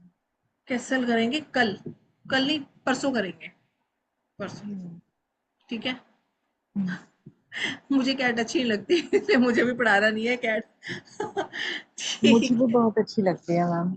मुझे नहीं पसंद कैट ना, ओके ओके आई एक्चुअली मुझे नहीं वांट अच्छी टू लगती। हैव अ पेट बट मेरी हाँ, मम्मी बिल्कुल अलाउ नहीं करती। मैं भी नहीं अलाउ करती बच्चों को। ठीक है, बच्चों को भी पसंद है, बट एनिमल्स जो होते हैं ना वो बेशक आपको अनकंडीशनल लव करते हैं, बट जी। उनके साथ में क्या हो रहा है वो हम नहीं जान पाते हैं, पहली चीज तो। दूसरा ये होता है कि उसको किसी चीज ने काट लिया, वो आपको बता नहीं पाएगा कि मेरे को उस चीज ने काट लिया है, और उस चीज का ना एडवर्स इफेक्ट भी हो सकता है उस एनिमल पे। ठीक है, फिर वो हम्म। एनिमल वो नहीं रहता जिसको आपने पाला, वो चेंज हो जाता है और वो आपको भी काट लेता है फिर। ऐसा होता है, बहुत सारे केसेस हुए हैं ऐसे। तो मुझे इसलिए थोड़ा डर ही लगता है, इसलिए मैं साइड पे ही रहती हूँ, मैं कोई भी पेट घर पे रखती नहीं। बर्ड्स पसंद है, लेकिन उससे मर्करी इफेक्ट होता है, इसलिए बर्ड्स रखती नहीं हूँ घर पे। अच्छा मैम। हम्म, बर्ड्स रखने से मरकरी अफेक्ट होती है? हाँ, वो खुले आसमान में उड़ने वाला पक्षी है, आप कैसे उसको घर में रख रहे हो। अच्छा अच्छा। ठीक है। तो मतलब कैद करके नहीं रखना चाहिए किसी भी जानवर? हाँ, नहीं रखना चाहिए। Ma'am I have a small doubt. है, मेरे को एक छोटा सा डाउट पूछना है आपसे। पूछो पूछो। जैसे मैम अष्टम भाव में जो भी ग्रह बैठे हैं उससे रिलेटेड कोई गिफ्ट हमें लेना नहीं चाहिए ना? नहीं, ऐसा कुछ नहीं होता। मैम ने ऐसे सिखाया था। नहीं होता, ऐसा कुछ भी नहीं होता है, ये सारे लाल किताब वाली चीजें फैलाई हुई हैं। ऐसा कुछ नहीं होता है। गिफ्ट तो वैसे कहते हैं किसी से ही नहीं लेना चाहिए, that is a general thing, but ऐसा कोई रूल नहीं है कि 8वें घर में जो रहा है उससे रिलेटेड गिफ्ट नहीं लेना, ऐसा कुछ नहीं होता है। ये बहुत स्मॉल अच्छा इवेंट होते हैं जो हमारी लाइफ में चलते रहते हैं। मैम, जैसे हमको बताया था कि उससे हमारे जीवन में कष्ट और कठिनाई आती है। लेके देख लो, पता चल जाएगा, कुछ नहीं होता। कष्ट और कठिनाई जिस दिन आपने सोच लिया आपको बिना लिए भी आ जाएंगी। फिर जैसा सोचते हो हम्म, वही मैनिफेस्ट करता है सबकॉन्शियस। आपके सबकॉन्शियस में ही बैठ गया कि 8वें घर से रिलेटेड जो प्लैनेट है मैंने उसका गिफ्ट किया तो मुझे कठिनाई आएगी, तो भगवान भी नहीं रोक पाएगा उस कठिनाई को, वो आएगी ही आएगी आपको, क्योंकि आपके सबकॉन्शियस ने एक्सेप्ट कर लिया उस चीज को। मतलब ये वाइडली प्रैक्टिस नहीं है ऐसा कौन से क्या? ग्रंथ में लिखा हुआ है, मांग लेना। कहाँ है रेफरेंस, दिखाओ कहाँ लिखा है। कौन से ऋषि मुनि ने अपनी किताब में लिखा है, दिखाओ। अ, ये पता नहीं मैम, बट नहीं लिखा ऐसे। है ही नहीं, कोई देगा कहाँ से, है ही नहीं है। हम्म, वैदिक टेक्स्ट पे जाओ, सिंपल, उससे बाहर मत जाना। मैम जो पराशरी होरा शास्त्र है वो बेस होती है ना इन सब की? हाँ, बृहस्पति होरा शास्त्र। Okay okay. उसमें तो नहीं लिखा है ऐसा, उसमें तो रेमेडीज के बारे में भी नहीं है, सारी दुनिया रेमेडी करा रही है, उसमें तो कोई रेमेडी नहीं लिखी। यस मैम, एंड उसमें मांगलिक और ये क्या बोलते हैं, राहु केतु के बीच में ग्रह फंस जाते हैं तो काल सर्पदोष, उसके बारे में भी नहीं लिखा। हाँ, तो वो होता ही नहीं है, ऐसे ही बना रखा है सबने कुछ भी अपनी। हाँ, ठीक है। अभी तो पूजाएं भी होती है काल सर्पदोष निवारण की। अरे दुनिया बहुत कुछ कर रही है, यही तो कलयुग है, यही तो माया है जो सबको फंसा रही है। अरे भगवान कहते हैं ना, सिंपल नाम ले लो बस, इतना ही हम्म, बहुत होता है। जब आपने एक पल के लिए उससे कोई जुड़ता भी नहीं है। हम तो कर्म हम्म, कांड में ही लगे रहते हैं सारी उम्र, ये कर लो वो कर लो ऐसे। अरे भाई हम्म, अंदर से तो आप जुड़े ही नहीं, तो कहाँ से भगवान से जुड़ जाओगे तुम। भगवान क्या हम्म, हमारे दूध का भूखा है जो हम दे रहे हैं, या भगवान को हमारा नहीं चाहिए? अरे उसको हमसे कुछ नहीं चाहिए, उसको सिर्फ हम्म, डेडिकेशन और डिवोशन चाहिए, उसको और कुछ नहीं चाहिए, उसको सिर्फ प्रेम चाहिए, प्यार चाहिए बस। यहाँ क्या हम्म, करती है दुनिया, शिव जी के ऊपर दूध चढ़ा देगी, बिल्कुल चढ़ाओ, लेकिन उसके बाद क्या कर रहे हैं उसका हमें पता नहीं। हम नॉन वेजिटेरियन खा रहे हैं, दूसरे का पैसा मार रहे हैं, दूसरों को दुख दे रहे हैं, झूठ बोल रहे हैं, उल्टी सीधी चीजों में पैसा बनाने में लगे हैं। अरे भोलेनाथ खुश हो जाएंगे उससे? नहीं होंगे ना। तो फिर हम्म, आपने पूजा करा ली घर पे, उसके बाद फिर आप वैसे के वैसे हो। अपने लिए क्या किया आपने? कुछ भी तो नहीं किया। हम्म, फिर वो कहते हैं कि ऐसा हो जाता है, फाड़ो ढिमकाना हो जाता है, कि कुछ नहीं होता है। बेटर है कि अपने आप को इवोल्व करो, अपने सोल को इवोल्व करो, वही सबसे बड़ी साधना और पूजा होती है।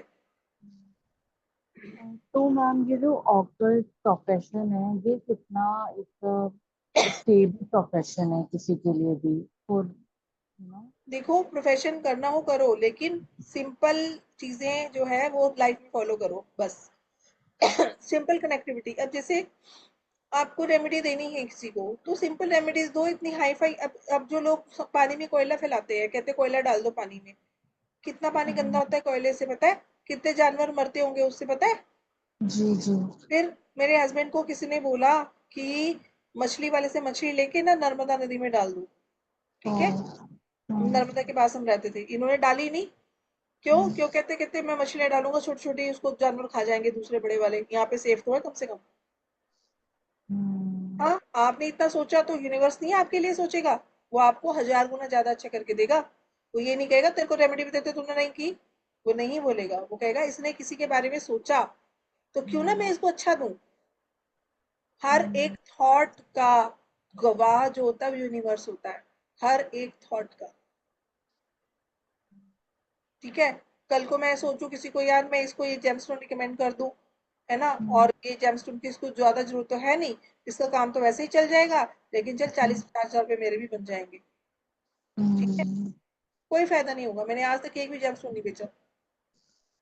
फिर उससे मैं फिर हमसे भी गलती छीना जाएगा उसी काम तरीके कर से। रहे हैं। हाँ। उससे फिर हमसे भी छीना जाएगा उसी तरीके से, कोई हमको भी हाँ, ऐसा आप देखो, देता जहां पे जरूरत है किसी को वो आप बिल्कुल बताओ। किसी को 1 लाख की जेमस्टोन की जरूरत है, बिल्कुल बताओ। ठीक है। बिल्कुल बताओ, जहां जरूरत है वहां पे पीछे नहीं हटना, उसको रिकमेंड कर दो, किस्मत में होगा ले लेगा, नहीं तो नहीं। लेकिन जहां पे है। जरूरत ही नहीं है वहां पे फालतू नहीं देना किसी को। जहां नीड नहीं है वहां मत दो। ठीक है। और कंसल्टेशन भी बहुत सोच समझ के देनी चाहिए, अगर मैं एग्जैक्ट वर्ड में जाऊँ और एग्जैक्ट टर्म्स में जाऊँ तो। ऐसे ही नहीं हर किसी को कंसल्टेशन प्रोवाइड कर देते हैं। जब आप बिल्कुल जुड़ जाओगे ना एस्ट्रोलॉजी से तो समझ में आएंगी ये जी। चीजें कि हर किसी को पढ़ा नहीं दिया जाता, हर किसी को कंसल्टेशन नहीं दे दी जाती। तो मैम मतलब हमें सबसे पहले गाइडेंस लेनी होती है कि इस इंसान को कंसल्टेशन दे कि नहीं, उसके बाद ही हमें कंसल्टेशन देना चाहिए। ले लेनी चाहिए गाइडेंस, बेटर रहता है। और स्कैनर से देख लो, कार्ड निकाल के देख लो, उसकी रीडिंग करनी चाहिए नहीं करनी चाहिए, उसके बाद करनी चाहिए। ऐसा क्यों होता है मैम, कोई हमारे पास आता है हेल्प मांगने के लिए, हो हमारे सकता पास है आप जो आके उसको चीज बोलो वो उस चीज को फॉलो ना करे। आ, तो उससे हमें कोई दोष नहीं होगा ना मैम, वो तो हाँ, उसकी प्रॉब्लम है। वो तो उसकी प्रॉब्लम है ना मैम कि वो फॉलो नहीं, करेगा या नहीं आप किसी करेगा। को कोई रेमेडी बताओ, आपने अपना डिवाइन नॉलेज यूज की और उसने वो हम्म। नहीं किया तो उसका भी बैकफायर आप पे होगा फिर। मैम ऐसा होता है? जी, रेमेडी ऐसे बच्चों का खेल नहीं होता कि निकल आई और आपने पढ़ ली किताब दे दी। रेमेडी भी डिवाइन से कनेक्ट, डिवाइन को, यूनिवर्स को मेहनत करनी पड़ती है आपके दिमाग में डालने के लिए, इसको ये रेमेडी देनी है। ऐसे ही नहीं किताबों में पढ़ी हुई रेमेडी दे देते किसी को। ये सारी चीजें जो है ना, अगर इस तरह हम्म। से करोगे तो अकल्ट कभी बैकफायर नहीं करेगा। हम्म। ठीक है, इसीलिए बोलते हैं कि गाइडेंस हम्म। ले लो, लेकिन वो बहुत आगे की लेवल की बात होती है, अभी कोई जरूरत नहीं है, अभी तो आप अभी शुरू ही है आपका तो। ठीक है, वो हम्म। होता है जब आपको डिवाइन गाइडेंस आनी शुरू हो जाती है, तब होता है ये, तब जब आप कनेक्टेड हो जाते हो ऊपर वाले से, आपकी ध्यान साधना बहुत हाई लेवल की हो जाती है इन दैट केस। ठीक है, हम्म। अभी के लिए तो करते रहो जैसे चल रहे हो, कोई दिक्कत नहीं है। मैम एक एक्सपीरियंस शेयर करूं। हम्म। मैम आज जैसे एक क्लाइंट को मुझे लाइक मैंने एक माँ काली हीलिंग देखा था हम्म। कहीं पे, तो आई प्रैक्टिस इट फॉर 2-3 डेज। तो मुझे अच्छा लगा था, मैंने कंटिन्यू नहीं किया 11 दिन के लिए ऐसा कुछ, हम्म। बट मुझे अच्छा लगा था। तो मेरी एक क्लाइंट है जिसको अपने एक्स बॉयफ्रेंड से कनेक्शन फील होता है अब भी, और वो बार बार वापस आता रहता है, तो ये उससे डिटैच नहीं हो पा रही। तो मैंने उसको माँ काली हीलिंग का बताया था, और वो आ गई थी। बट जब मैंने जैसे डेटीज को इन्वॉल्व किया तो मुझे बार बार ऐसे फील हो रहा था मुझे ये हीलिंग उसको देनी नहीं चाहिए, क्योंकि मैंने खुद उसको 3 दिन ही किया है सिर्फ। और उसके बाद फिर मैंने गाइडेंस निकाला आज पहली बार। मैम उसी दिन आप भी यही बोल रहे हो कि गाइडेंस निकालना चाहिए, आज पहली बार मैंने रेमेडीज के लिए गाइडेंस निकाला और पूछा कि ये हीलिंग देनी चाहिए कि नहीं। तो नो आया, और किसी और चीज के लिए यस आया, और मैंने उसके हिसाब से दिया। यूजुअली मैं कभी नहीं पूछती ऐसा। और मैंने ये नोटिस किया है कि काफी बार जो रेमेडीज है वो काम नहीं करती। काफी बार ऐसा हुआ है कि वो कर तो लेते हैं बट उसका वो इम्पैक्ट नहीं पड़ता जो इवन मुझे तक मिला है, या फिर या समथिंग लाइक दैट हैपेंस। ठीक है, हाँ होता है ऐसा, पता है, ऐसी चीजें होती हैं, बिल्कुल होती हैं। ठीक है, बिल्कुल सही बोल हम्म। रहे हो, हमारे साथ कई बार रेमेडीज काम नहीं कर रही है, कुछ नहीं हो रहा। तो वो हम्म। डिपेंड करता है कि यूनिवर्स आपको कितना देना चाह रहा है। हम थोड़ी है कोई किसी को कुछ देने वाले, हम तो कुछ भी हम्म। नहीं है ना, यूनिवर्स हमसे करवा रहा है काम। उसने हमसे अपना काम करवा लिया, हमने कर दिया। अब सामने वाला कितना उसका हकदार है, पहली चीज तो ये। ठीक है, हम्म। क्या उसके अंदर ग्रेटिट्यूड है, क्या उसके अंदर क्षमा भावना है। अब मैं हम्म। रेमेडी करी जाऊं और घर पे मैं अपनी सास को कर रही हूँ तंग, मैं रेमेडी हम्म। करी जाऊं और मन में ला रही हूँ नेगेटिव विचार, हम्म। तो फिर वो काम नहीं करती है, आपको कहीं ना कहीं इम्पैक्ट हो जाता है गलत उसका फिर। और साथ साथ में हमको भी सोच समझ के, जैसे आपने बोला, गाइडेंस निकाल के ही रेमेडी देनी चाहिए, कि हजार हाँ, रेमेडी वो हमारे बेटर मन में रहता है। आती है। सिर्फ तो एक उसमें रेमेडी से ऐसी होती है नेहा, जिसके लिए गाइडेंस नहीं चाहिए। अच्छा, ठीक है, वो कौन सा है मैम? नाम जब, सिंपल, ओके। ओके। सिंपल। हम्म।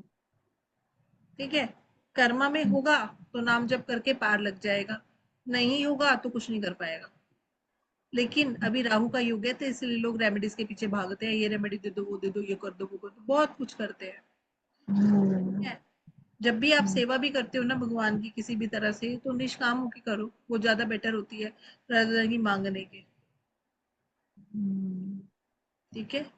ऊपर वाले को बस बोलो कि भाई ये चीज है, ये मैं उसको अपना दोस्त बनाऊं ना। मैम आपकी आवाज कम हो गई बीच में। आवाज तो मेरी कम आ रही है क्या नेहा? नहीं मैम, मुझे तो हाँ आ तो रही है। बीच। सिग्नल प्रॉब्लम होगी आपके पूजा, हाँ जी मैम। या फिर कई बार ऐसा होता है एनर्जी भी होती है जो नहीं चाहती कि कई बातें कोई सुने, तो सिग्नल ब्लर्ड हो जाता है इंसान का सामने से। बहुत बार देखा मेरे से, कोई किसी ने ऑनलाइन मान लो कंसल्टेशन लेनी है और वैसे सब कुछ सही चल रहा है, लेकिन जैसे ही मैं उसका चार्ट रीड करके उसको बताना शुरू करती हूँ ना, सिग्नल खत्म हो जाते हैं, आते ही नहीं है। ये भी इंडिकेशन होता है कि आपको नहीं करनी, लाइट फ्लिकरिंग हो जाएगी, तब आपको पता है कि नहीं करनी है उस टाइम रीडिंग। ठीक है? टाइमिंग्स होते हैं, यूनिवर्स के साथ एनर्जी के साथ कनेक्ट हो, बहुत कुछ मिलेगा। मैम इसको आपने एक बार बोला था कि शकुन शास्त्र भी फॉलो करना होता है। अच्छा रहता है, जिसको आता है वो कर ले। नहीं तो जो इंसान ऑकल्ट वाला कनेक्टेड हो गया भगवान से और अपनी सोल से, उसको तो वैसे ही सब कुछ पता चल जाता है। असली जो जर्नी होती है ना कल्ट वाले की, वो यही होती है। कल्ट आपको भगवान से जोड़ने के लिए बना है। ये तो हमने और कामों के लिए शुरू कर दिया, that is a different thing. But occult से हम ऊपर वाले के क्लोज जाते हैं, उसके करीब जाते हैं। तो मैम इसको कमर्शलाइज करना क्या गलत है? लाइक अगर हम हार्ड वर्क करके जेन्युइन इंटेंशंस के साथ लोगों को गाइड करते हैं और रिटर्न में करना पैसा चाहिए। मांगते हैं। नहीं नहीं, देखो पैसा क्यों, आप एक बात बताओ मुझे, आप किसी के लिए अपना टाइम स्पेयर कर रहे हो, तो आप उसके लिए एक्सचेंज तो लोगे। आपके घर में कोई कुछ पड़ोसी कुछ डाल के देता है आपको बर्तन, क्या आप वो बर्तन खाली वापस करते हो? नहीं। नहीं। बस सिंपल। अब वो तो डिपेंड कुछ लोग। करता है कि आप कैसे ले रहे हो। मान लो आपने 1 साल कल्ट प्रैक्टिस किया, सिर्फ 1 साल, ठीक है? जी। एक जी। साल प्रैक्टिस करने में आपको इतना एक्सपीरियंस नहीं होगा, और आप चार्ज कर रहे हो 21,000 अपनी रीडिंग के, तो वो नाजायज होगा। ठीक है? ओके। हाँ, डिपेंड करता है आप कितने डेप्थ में हो, कितने गहराई। भाई, अर्निंग का, लाइवलीहुड चलाने का, अपना परिवार पालने का हक सबको है। हम्म। ठीक है? उस हिसाब से अगर आप चार्ज भी करते हो तो कोई बड़ी बात नहीं है। टाइम की तो कीमत ही नहीं है जो आप किसी को दे रहे हो। जी। That time that is ma'am और। फिर जो टाइम आप किसी को दे रहे हो, उस टाइम को तो आप अपने आप पे भी लगा सकती थी। अपना ध्यान साधना करती, भगवान से कनेक्ट होती, उससे 4 बातें कर लेती। लेकिन वो कीमती समय आपने किसी और को कंसल्टेशन में दिया, तो बिल्कुल चार्जेबल होगा ना फिर वो। जी मैम, हमें अपनी एनर्जी लगाई वहां पे, टाइम लगाया। हाँ इसीलिए। हम्म। और एनर्जी एक्सचेंज वैसे भी मस्ट होता है, क्योंकि जो भी आपको मिलता है उसमें से आप किसी को दान भी तो देते हो। ऐसे तो है नहीं सारा खुद रखते हो, नहीं, उसमें जी। से कुछ हिस्सा दान देने के लिए भी निकालना है। हम्म। ठीक है? जैसे आजकल कोई कोई बोलते हैं ना कि इन चीजों को पैसों के लिए नहीं करना चाहिए एंड स्टफ्स पैसों लाइक के दैट। लिए ऐसा होता है, उसको तब बोला जाता है अगर आप अपने टैलेंट को यूज कर रहे हो किस लिए, बहुत ज्यादा पैसा मांगने में। ठीक है?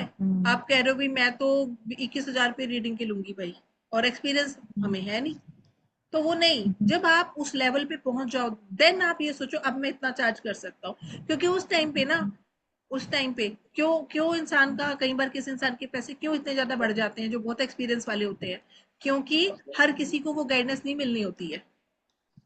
ठीक है? इसीलिए होता है ये।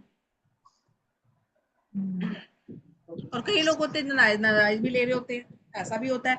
एक्सपीरियंस है 2-3 साल का, पता कुछ है नहीं चार्ट के बारे में, है ना, गलत मलत रेमेडी बता रहे हैं, लोगों को नुकसान हो रहा है, पर वो चार्ट पे चार्ज कर रहे हैं देखो बस 10 मिनट की रह गई। 21-21,000 रुपए, जाएगा। इसलिए। ठीक है? तो जितना आपका अंतर मन आपको अलाउड करे उस हिसाब से काम करो। ठीक है? अंतरात्मा जिस हिसाब से बोले उसकी आवाज जरूर सुनो। और जो, कभी किसी को डिस्काउंट देने का भी मन करता है। हाँ कभी किसी को डिस्काउंट देने का भी मन करता है। हाँ, तो आपको लगे कि वाकई में नीडफुल है तो दे दो डिस्काउंट, की नीडी है भी, इसको बहुत जरूरत है तो दे दो। ठीक है? हम्म। चलो, अभी बंद कर रही हूँ क्लास, मुझे कॉल भी आ रहा था, आप सो गई होगी मेरी बहन। जी जी। ठीक है? ओके, बाय, गुड जी night. Ma'am, okay, thank you ma'am, good night.